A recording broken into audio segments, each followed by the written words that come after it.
পার্লামেন্টে একসঙ্গে তরিদ্দা আমরা সবাই সাংসদ হিসাবে আমাদের দায়িত্ব পালন করেছি। এই এলাকার সচেতন নাগরিক প্রতিদিন আপনারা সংবাদ মাধ্যমের সঙ্গে নিজেদের পরিচিত করেন। ভারতবর্ষের প্রতিটি কোণায় কখন কি ঘটছে না ঘটছে আপনারা সকলে ওয়াকিবহাল। তাই স্বাভাবিকভাবে আমি এমন কোনো কথা বলবার ঔদ্ধত্য রাখি না যে কথা আপনারা জানেন না। তাই স্বাভাবিকভাবেই আগামী দিনের বাংলার সচেতন নাগরিক আপনারা যে সিদ্ধান্ত নিতে চলেছেন সে সিদ্ধান্ত নিশ্চয়ই যুক্তিযুক্ত হবে এবং বিবেচনাপূর্বক হবে বলে আমার স্থির আশা এবং বিশ্বাস। আমাদের প্রার্থী ডাক্তার সুজন চক্রবর্তী তিনিও আমার পার্লামেন্টের সহযোগী ছিলেন। একজন সৎ, দক্ষ, যোগ্য ব্যক্তি এখানে প্রার্থী হয়েছেন ইন্ডিয়া জোটের পক্ষ থেকে। এলাকার মানুষের কাছে স্বনির্বন্ধ অনুরোধ হবে যে আপনারা একজন দক্ষ, যোগ্য, সৎ ব্যক্তিত্বকে নির্বাচিত করুন। কারণ আজ ভারতবর্ষের রাজনীতিতে, বিশেষ করে বাংলার রাজনীতিতে সততার বড় দুর্ভিক্ষ দেখা দিয়েছে। তাই স্বাভাবিক কারণেই ডাক্তার সুজন চক্রবর্তীর প্রয়োজন মানুষ উপলব্ধি করছে। আমরা এইভাবেই লড়াই করছি এ বাংলার বিভিন্ন প্রান্তে। যেখানে বামেরা শক্তিশালী সেখানে বাম, যেখানে কংগ্রেস মনে করছে তারা লড়তে পারবে সেখানে কংগ্রেস, আমরা বাম কংগ্রেস, কংগ্রেস বাম মিলেমিশে একাকার হয়ে গিয়ে আজ এই বাংলায় আমরা নির্বাচন করছি। একটা কথা খুব দায়িত্বের সঙ্গে বলতে পারি, দিদি এবং মোদি উভয় চেয়েছিল এ বাংলার নির্বাচন দ্বিধাবিভক্ত হোক, দুটো মেরুর মধ্যে হোক, যাকে আমরা বাইনারি ইলেকশন বলি। অর্থাৎ একদিকে মোদি, একদিকে দিদি, নির্বাচনী লড়াইটায় সেই খাতে প্রবাহিত হোক। যেমন 2021 সালে বিধানসভা নির্বাচনে নাগরিক আইন, এনআরসি, এ বাংলায় বিভাজনের রাজনীতি, ধর্মীয় মেরুকরণের রাজনীতির শিকার হলাম আমরা। কংগ্রেস সাথে বাম, যারা ধর্মনিরপেক্ষতায় বিশ্বাস করি, গণতন্ত্রে বিশ্বাস করি, সাম্প্রদায়িক সম্প্রীতিতে বিশ্বাস করি, সাম্প্রদায়িক সাম্য, মৈত্রী, সৌহার্দ্যতে বিশ্বাস করি, আমরা সেদিন সব থেকে বড় এই সাম্প্রদায়িক বিভাজনের শিকার হলাম বলতে পারেন। Victim of political and electoral polarisation in Bengal. আমরা দুভয়ে অর্থাৎ কংগ্রেস এবং বাম উভয় দল এ বাংলার ধর্মীয় মেরুকরণের যে নির্বাচন, সেই ধর্মীয় মেরুকরণের নির্বাচনের শিকার হলাম। ঠিক একইভাবে 2024 নির্বাচনের আগেও এ বাংলার দিদি, দিল্লির মোদি উভয়ে চেয়েছিল এ বাংলার নির্বাচন দ্বিপাক্ষিক হোক, বাইল্যাটারাল হোক, বাইনারি হোক। কিন্তু আজ বাম কংগ্রেসের ঐক্যবদ্ধ জোট, আমি খুব দায়িত্ব নিয়ে বলতে পারি আপনাদের, বাংলার এক বিরাট অংশের মানুষের কাছে এতটাই গ্রহণযোগ্য, এতটাই গ্রাহ্য, এতটাই সমর্থন পুষ্ট হয়েছে যে আজ বাংলার যে নির্বাচন, সে নির্বাচন ত্রিমুখী নির্বাচন হচ্ছে, দ্বিমুখী নির্বাচন নয়। এটা ট্রাইল্যাটারাল ইলেকশন হচ্ছে এবং তার সুফল আমরা দেখতে পাচ্ছি সারা বাংলা জুড়ে। আমি আপনাদের অকারণে প্রভাবিত করার জন্য এখানে কোনো মিথ্যা আশ্রয় নিয়ে কথা বলছি না। আমি নিজে মুর্শিদাবাদের মানুষ। মুর্শিদাবাদের তিনটে লোকসভা আসন, সঙ্গে মালদার 2টো বিধানসভা, অর্থাৎ ধরে রাখতে পারেন প্রায় 3.5 লোকসভা মুর্শিদাবাদ জেলায়। সেই মুর্শিদাবাদ জেলার একটা লোকসভায় আমরা সিপিএম পার্টির যিনি জেনারেল সেক্রেটারি মোহাম্মদ সেলিম সাহেব, তাকে আমরা প্রার্থী করে সেখানে আমরা লড়াই করেছি। সেখানে আমরা স্লোগান দিয়েছি, মুর্শিদাবাদের 3-3, বিজেপি তৃণমূলকে কবর দিন। মুর্শিদাবাদে কিছু থাকবে না, মুর্শিদাবাদে তৃণমূল থাকবে না, মুর্শিদাবাদে বিজেপি থাকবে না। 4 জুন আপনারা মিলিয়ে নেবেন আমার এই কথা। মুর্শিদাবাদ লোকসভায় মোহাম্মদ সেলিম সে নির্বাচিত হয়ে গেছে, আমি এতটা বড় কথা আজ পানিহাটির মাঠে বলে দিলাম, ভরসা রাখবে আমার উপরে। আমরা শুধু মুর্শিদাবাদে থেমে নেই, মুর্শিদাবাদের বাইরে সর্বত্র আমরা আমাদের সর্বশক্তি নিয়ে আমরা ঝাঁপিয়ে পড়েছি এই বাংলা থেকে সাপদের দুই দল, একদিকে দিদি একদিকে মোদীকে উৎখাত করার জন্য। মোদী এবং দিদির উৎখাতের প্রয়োজন ঐতিহাসিক কারণে, মানুষের প্রয়োজনে, রাজ্যের প্রয়োজনে, দেশের প্রয়োজনে। এটা হিস্টোরিক্যাল নেসেসিটি, এটা শুধু আমাদের রাজনৈতিক বাধ্যবাধকতা নয়, এটা হিস্টোরিক্যাল নেসেসিটি। আর ঐতিহাসিক প্রয়োজন। আমাদের দেশ বাঁচাতে গেলে মোদীকে হটাতে হবে, রাজ্য বাঁচাতে গেলে দিদিকে হটাতে হবে, এটা আমাদের সকলের জন্য প্রয়োজন। সেই প্রয়োজনের নিরিখে আমরা যেন ভাবতে শুরু করি, আমি এই আবেদন করতে এসেছি। বামেদের সঙ্গে আমাদের অনেক বিরোধ ছিল, মতভেদ আছে, থাকতে পারে। রাজনীতিতে সবাই এক সুরে কথা বলে তারপরে মানে নেই, রাজনীতিতে ভিন্ন মত আছে, সেই ভিন্ন মতকে স্বীকার করেছি আমরা। আমাদের খোলামেলা জোট, কোনো এখানে লুকোচুরি নেই, খোলা মনে আমরা একে অপরের পরিপূরক হয়ে আমরা নির্বাচন করছি। কোন রকম যদি দ্বিধাদ্বন্দ্ব থাকে মানুষের, সব ধুয়ে মুছে ফেলে দিন। মুর্শিদাবাদ জেলায় আমরা সেটা প্রমাণ করেছি। মুর্শিদাবাদ জেলায় আমি লড়েছি, মোহাম্মদ সেলিম লড়েছে, আমরা প্রমাণ করে দিয়েছি এতটুকু ভেদভাব না রেখে আমরা ঐক্যবদ্ধ ভাবে তালে তাল মিলিয়ে, সুরে সুর মিলিয়ে আমরা একসঙ্গে লড়েছি এবং দায়িত্ব নিচ্ছি, একসঙ্গে লড়ে আমরা সেখানে জিতছি। তারই প্রতিধ্বনি আমরা বাংলার দিকে দিকে শুনতে চাই। আমি তাই মানুষের কাছে দাবি করতে এসেছি। এলাকার মানুষ शाम सूरज को ढलना सिखाते हैं, सामा परवाने को जलना सिखाते हैं। गिर जाने से तकलीफ जरूर होते हैं, पर हट ठोकर इंसान को चलना सिखाते हैं। আমরা ঠোক্কর খেয়ে বুঝেছি যে একসঙ্গে না চললে এ দেশের ভবিষ্যৎ অন্ধকার। তাই আমরা মিলেমিশে একসঙ্গে লড়তে এসেছি। কাকে ভোট দিবেন বাংলার মানুষ? কাকে ভোট দিবেন ভারতবর্ষের মানুষ? যখন নির্বাচন শুরু হয়েছিল স্লোগান ছিল ইস বার 400 পার। আমরা এখন বলছি ইস বার মোদী জি সত্তা সে বাহার। মোদী ক্ষমতায় থাকবে না। মোদীর মুখ শুকিয়ে গেছে। বালাকোট নেই, পুলওয়ামা নেই। বালাকোটে একটা মিসাইল দিন রাত ঢুকছে তো ঢুকছেই। সেই মিসাইলে কাক মরল, বাদুর মরল, ছাগল মরল না শিয়াল মরল, কেউ দেখতে পেলাম না। আমরা দেখলাম মোদীর বাহাদুরি। 40 জন আমাদের জওয়ানকে পুলওয়ামায় শহীদ হতে দেখলাম। কার ভুলের কারণে, কার অপদস্থতার কারণে? সে কথা সেখানকার জম্মু কাশ্মীরের রাজ্যপাল মালিক সাহেব বলে দিয়েছেন।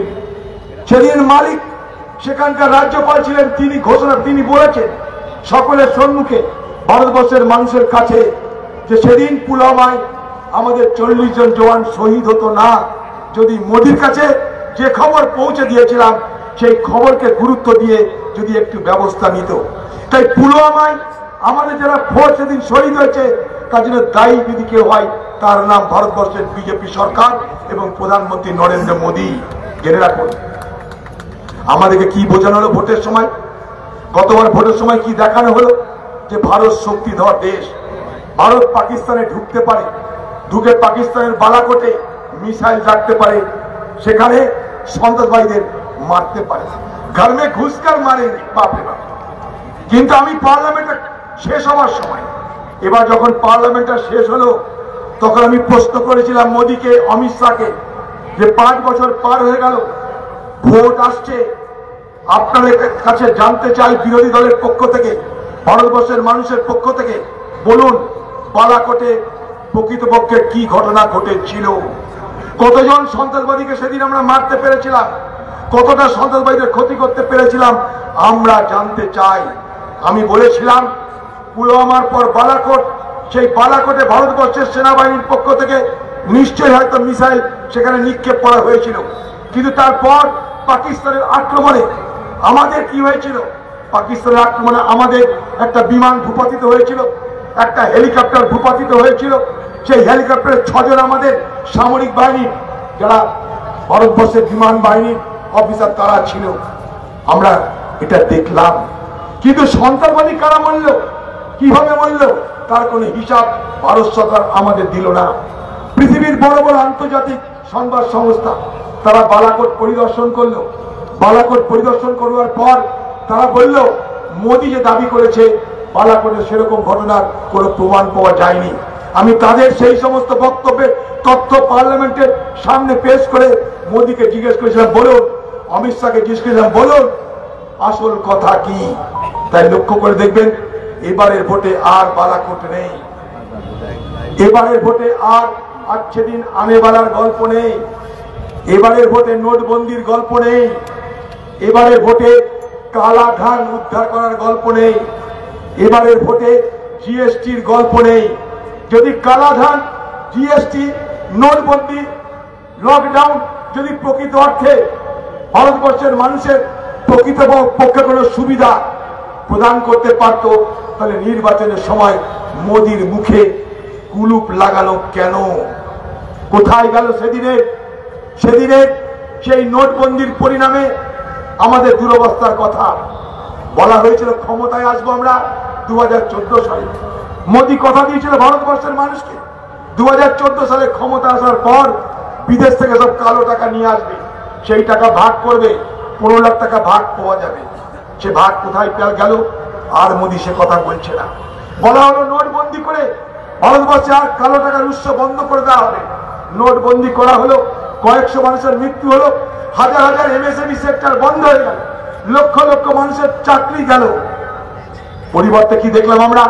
যেদিন নোটবন্দি করেছিল 2016 সালে, সেদিন ভারতবর্ষে বাজারে নগদ টাকা ছিল 16,32,000 কোটি।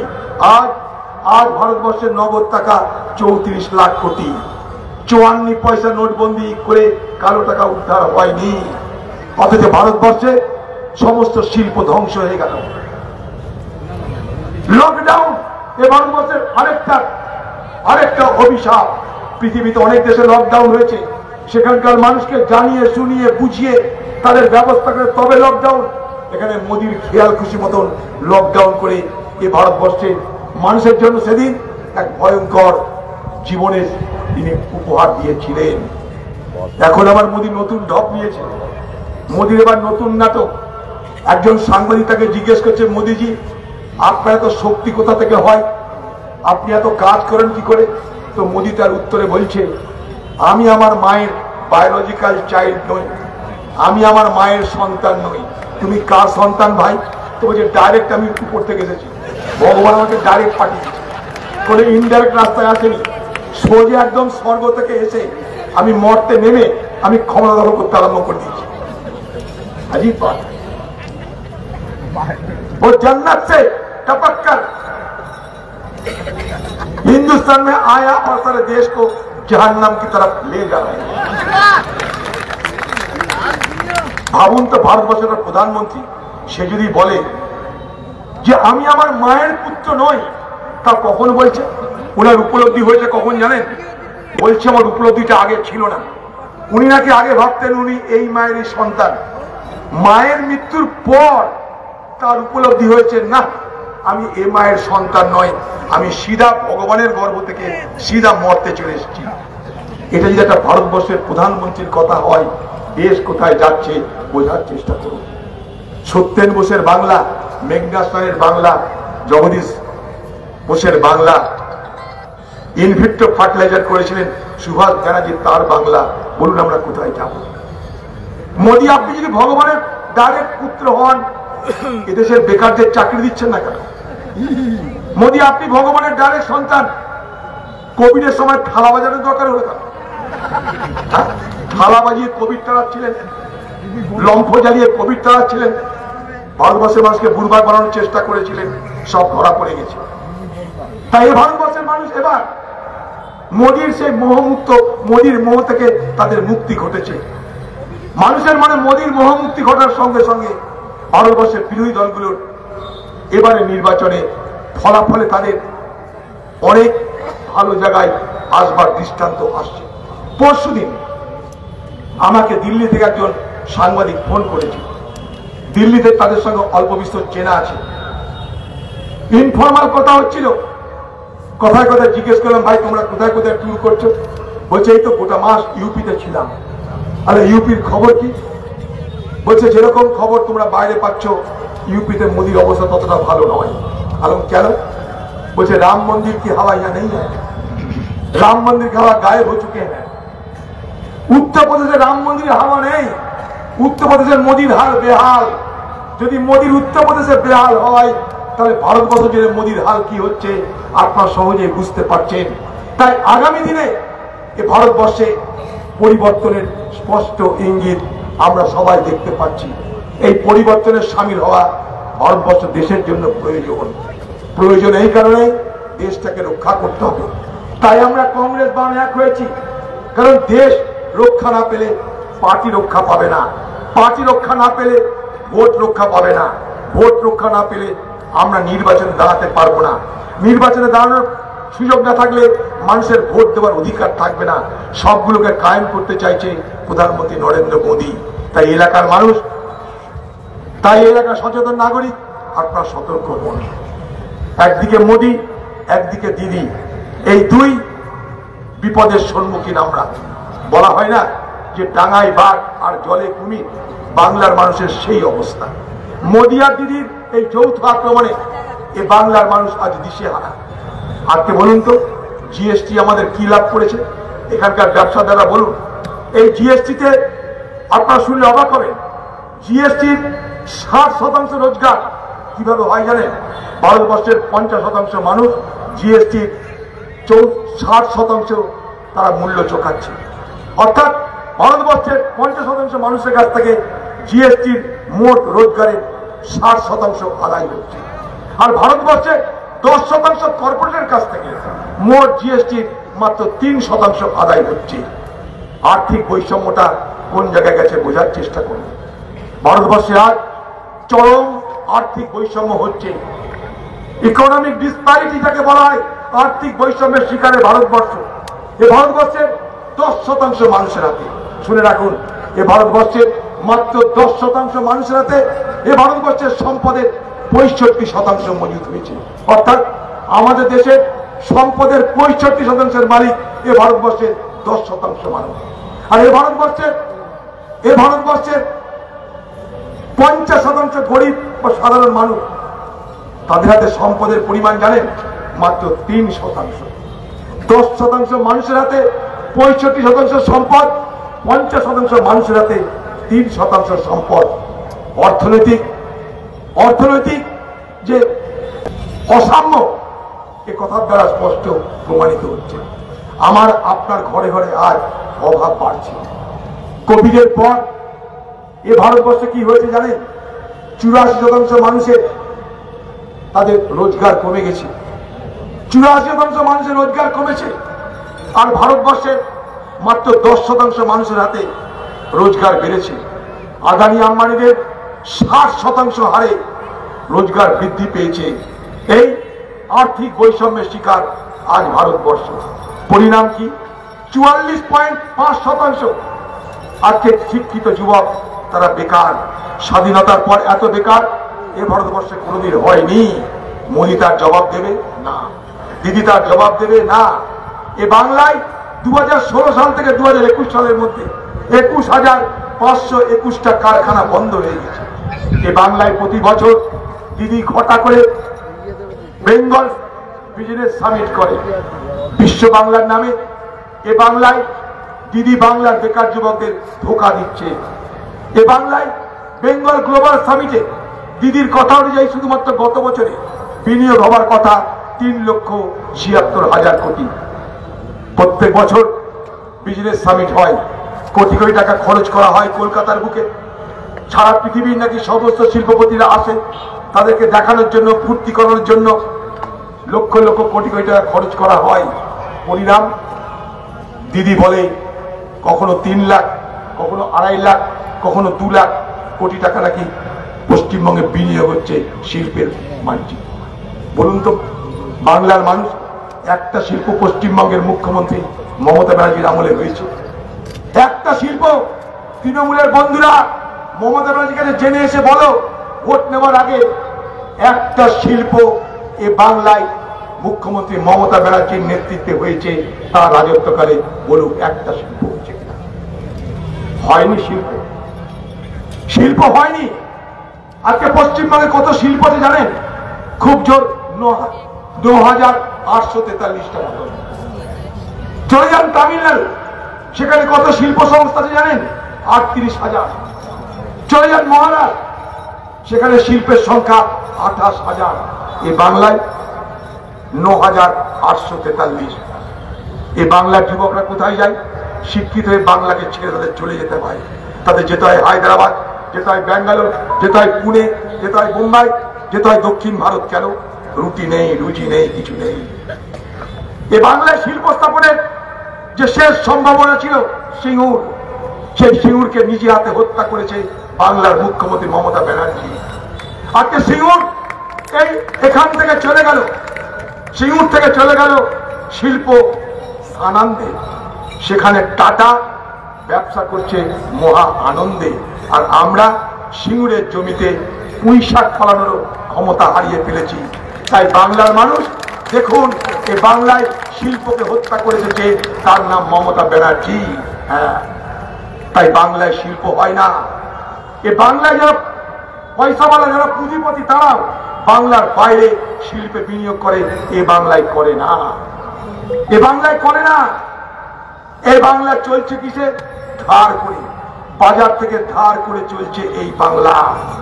হ্যাঁ, 2024 সালে, এই সালে 31শে মার্চ পর্যন্ত এ বাংলার তৃণমূলের সরকার বাজার থেকে ঋণ দিয়ে আমাদের ঘাড়ে ঋণের বোঝা চাপিয়েছে কত জানেন? 6,43,000 কোটি টাকা। বাংলার মুখ্যমন্ত্রী মমতা ব্যানার্জি তার রাজত্বকালে বাংলার মানুষের উপরে ঋণের বোঝা চাপিয়েছে 6,43,000 কোটি টাকা। কালকে যদি আপনার পরিবারে একটা বাচ্চা শিশু জন্মগ্রহণ করে, পৃথিবীর আলো দেখার আগে, পৃথিবীর বাতাস গ্রহণ করার আগে, তার মাথার উপরে ঋণের পরিমাণ, ধারের পরিমাণ কত জানেন? 59,000 টাকা। প্রতি বছরে বাংলাকে বাজার থেকে যে ঋণ নিয়েছে, সেই ঋণের সুদ দিতে হয় কত টাকা জানেন? 73,000 কোটি টাকা। এ বাংলা এগোবে কি করে? তাই তো বাংলা এগোই না। পশ্চিমবঙ্গ সরকারের মূল রোজগার কি? বাজারে মদ বেচো। টার্গেট ঠিক করে দিয়েছে, মদ বেচে রোজগার করতে হবে বছরে 17,000 কোটি টাকা। ঠিক করে দিয়েছে বাংলার মুখ্যমন্ত্রী। পাড়ায় পাড়ায়, গলিতে গলিতে তাই মদের দোকান দেখতে পাবে। দেখছে না? পাড়ায় পাড়ায়, গলিতে গলিতে। দিদি আগে বলতো, দিদি আগে মজা করে বলতো, राम युग में दूध मिला, कली युग में घी, बाजार में सस्ते में दारू मिला, खुद दबा के पी। এখন দিদি আপনাকে বলবো, আপনি আপনার শ্লোকটা একবার আওড়ে দিন। এই বাংলার বেকার যুবকদের জন্য আপনি গলিতে গলিতে মদের দোকান খুলে দিয়েছেন। আবগারি দপ্তরকে বলেছেন 17,000 কোটি টাকা বছরে রোজগার করে দিতে হবে। তাই ঢালাও মদের লাইসেন্স এ বাজারে পাওয়া যায়। আর কি পাওয়া যায়? আরামসে জুয়া খেলো, কোনো অসুবিধা নাই। যারা জুয়ার মালিক, সেই তামিলনাড়ুর জুয়ার মালিক, তারা দিদির নির্বাচনী বন্ডে চাঁদা দিয়েছে কত জানেন? 600 কোটি টাকা। কেন? বেআইনি পথে জুয়া চালানোর জন্য। তাই গলিতে গলিতে, মোড়ে মোড়ে দেখুন আপনারা নিজেরা টেবিল নিয়ে বসে আছে বাংলার বেকার যুবক। তাদের আমি দোষ দিচ্ছি না, তাদের আমি দোষ দিচ্ছি না। তারা নিরুপায়। তারা মনে করছে যদি লটারির টিকিট বেচে আমার যদি কিছু রোজগার হয়, সংসারটা চলে যাবে। দিদি তাদের কিছু দিতে পারেনি। লটারির টিকিট বেচার খোলা ব্যবস্থা করে দিয়েছে। লটারির টিকিট মানে তো জুয়া। এদিকে মদ, এদিকে জুয়া। এরই নাম জুয়া, जो कभी किसी को ना होगा ना हुआ। তাই তাদের কিছু হয়নি, যারা লটারির টিকিট, তাদের কিছু হয় না। এ বাংলা আজ মদ আর জুয়ার স্বর্গরাজ্যে রূপান্তরিত হয়েছে। বলুন তো, চোর, চোরটা, চিটার, ধাপ্পাবাজ ছাড়া এই বাংলার মানুষ তৃণমূল দলে আর কিছু দেখতে পাচ্ছেন? আপনারা কি জানেন যে নির্বাচনী বন্ডে তৃণমূলের নির্বাচনী বন্ডে সুদীপ্ত সেন সারদা কোম্পানির মালিক, তার চাঁদার পরিমাণ কত জানেন? 27 কোটি টাকা। চ্যালেঞ্জ করছেন এখানকার তৃণমূলের প্রার্থী, বলুক আমার কোনো কথা ভুল আছে কিনা। তারা জ্ঞানী শুনেছি, বলুক আমাকে আমার কোনো কথা ভুল আছে কিনা। তাই এই বাংলা এভাবে কি করে, যেখানে বাংলার নেত্রী নিজে অপরাধকে সহযোগিতা করে, অপরাধকে মদত দেয়, পুলিশ আর তৃণমূল মস্তানদের যে বিষাক্ত সম্পর্ক, সেই সম্পর্ককে যিনি লালন পালন করেন, যিনি শাহনাজ শেখ, উত্তম সর্দার, শিবু হাজারের পৃষ্ঠপোষকতা করেন, বাংলার মা বোনদের ধর্ষণে যিনি মদত দেন, নিজে মহিলা হয়েও সন্দেশকালীর মা বোনদের ধর্ষণকে যিনি মস্করা করেন, রসিকতা করেন, তার কাছে বাংলার মা বোন আপনারা সুরক্ষিত নন। বলবে আপনাদেরকে লক্ষ্মীর ভান্ডার দেব, 500 থেকে 1000, 1000 থেকে 1200 টাকা। লক্ষ্মীর ভান্ডার দেওয়া মানে কি আপনার সবকিছু খরিদ করে নেওয়া? তৃণমূলের বাজারে একটাই প্রচার, কিছু বলার নেই। তৃণমূলের বাংলায় কিছু দেয়নি, কিছু বলার নেই, ঘরে ঘরে প্রচার করছে মা বোনদের লক্ষ্মীর ভান্ডার আছে। মমতাকে ভোটটা দিয়ে লক্ষ্মীর ভান্ডার কাটা করে যাবে, সাবধান, মমতাকে ভোট দিও। বাংলার মা বোনেরা আপনাদের অভাব থাকতে পারে, কিন্তু সম্ভ্রম নিয়ে, মর্যাদা নিয়ে আপনার জীবনে বাঁচুন। লক্ষ্মীর ভান্ডার কারার ক্ষমতা মমতা কেন? মমতার 14 গোষ্ঠীর নাই, এটা সরকারি প্রকল্প। মমতার 14 গোষ্ঠীর নাই লক্ষ্মীর ভান্ডার কারার, এটা সরকারি প্রকল্প। এই ভান্ডার চলে আপনার পয়সা দিয়ে, এই ভান্ডার চলে আপনার পয়সা দিয়ে। তাকিয়ে দেখুন বাড়িতে বিদ্যুতের বিল কেমন লাফিয়ে লাফিয়ে বিদ্যুতের বিল বাড়ছে। বাজারে তাকিয়ে দেখুন সব জিনিসের আগুন দাম। মোদি আর দিদি কাউকে খাতির করছে না। পেট্রোল, ডিজেল, রান্নার গ্যাস, কোন জায়গায় খাতির হয়েছে বলুন? কোন জায়গায় আমাদের খাতির করা হয়েছে? ভারতবর্ষের মানুষের খাতির হয়েছে? বাংলার মানুষকে খাতির হয়েছে না। একদিকে গলা কাটছে আমাদের, আরেকদিকে গরু মেরে জুতো দান করছে লক্ষ্মীর ভান্ডার দিয়ে। 1000-1200 টাকার পরিবর্তে এই বাংলাকে লুট করছে বাংলার মুখ্যমন্ত্রী মমতা ব্যানার্জি। এ বাংলায় শিল্প হলো না, বেকার যুবক যাবে কোথায়? তার কোনো জবাব নেই। এ বাংলায় শিল্প হলো না কেন? তার কোনো উত্তর নেই। ভোট এসছে, মানুষ জানতে চাইবে তাদের ভবিষ্যৎ, সে কথা বলার ক্ষমতা নেই। প্রচার লক্ষ্মীর ভান্ডার। মোদি আর দিদির মধ্যে ডুয়েট চলছে। এ বলছে রামকৃষ্ণ মিশনকে দেখে নেব, ও বলছে রামকৃষ্ণ মিশনকে রক্ষা করব। বড় অদ্ভুত। আবার সেই পোলারাইজেশনের রাজনীতি চলছে।